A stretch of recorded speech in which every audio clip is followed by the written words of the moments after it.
We're covering the parables of Jesus.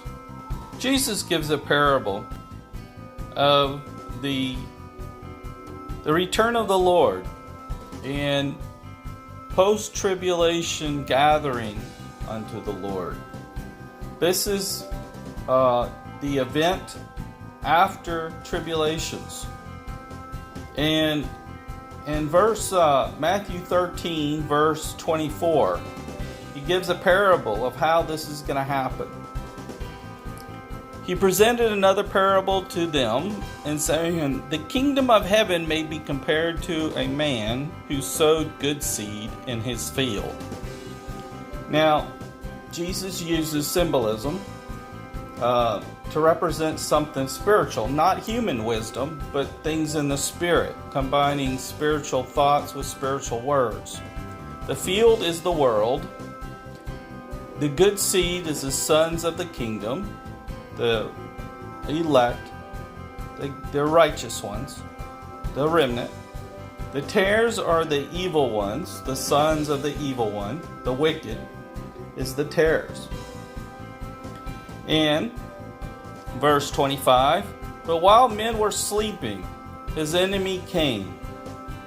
Now notice that while they were sleeping, you got that mentioned also in Matthew 25 about the foolish virgins and the wise virgins.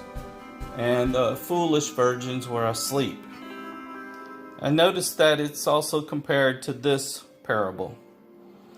So the enemy came and sowed the wicked ones among the wheat and went away. But when the wheat sprang up and bore grain, then the tares became evident also. Now the grain is the word of God, the teachings of God. And the enemy who sowed them is the devil. And the harvest is the end of the age. And the reapers are the angels. So in verse 27, the very top,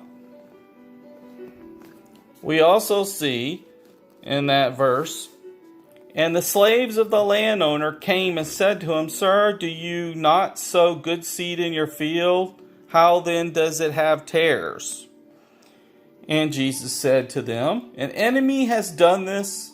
And the slaves said to him, do you want us then to go and gather them up?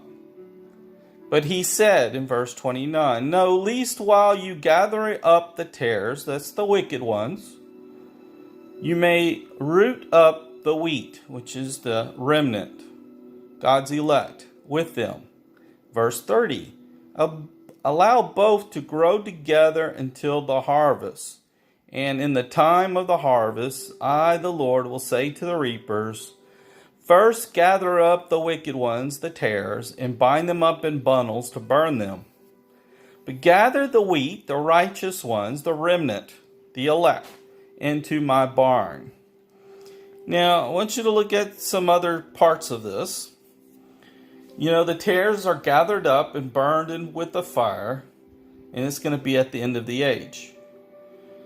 Now, Christ will send forth his angels to gather out of his kingdom all stumbling blocks and those who commit lawlessness, wickedness, and cast them into the furnace of fire, where there be weeping and gnashing of teeth.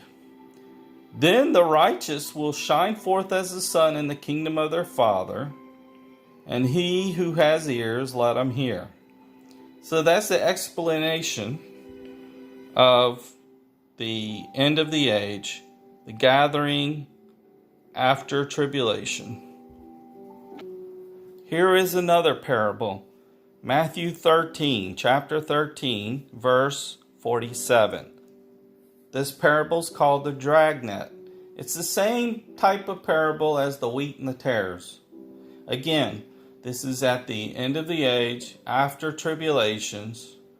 The Lord is going to gather or rapture his people with the wicked and separate the two groups. Verse 47, again the kingdom of heaven is like a dragnet cast into the sea and gathering fish of every kind. 48. And when it was filled, they drew it up on the beach, and they sat it down, gathered the good fish into containers, but the bad they threw away. Verse 49.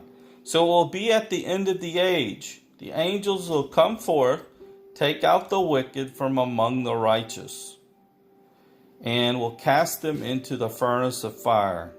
And there shall be weeping, gnashing of teeth. So again, at the end of tribulations, the Lord is gathering both groups, the wicked ones, which is the bad fish, and the righteous ones, the remnant, the elect, the good fish, and separating them.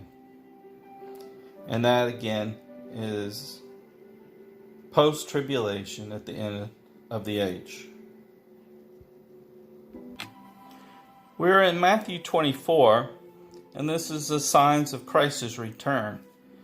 I do want you to see verse 13.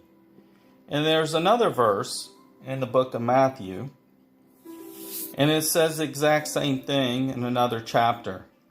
But 13 says, "But the one who endures to the end shall be saved."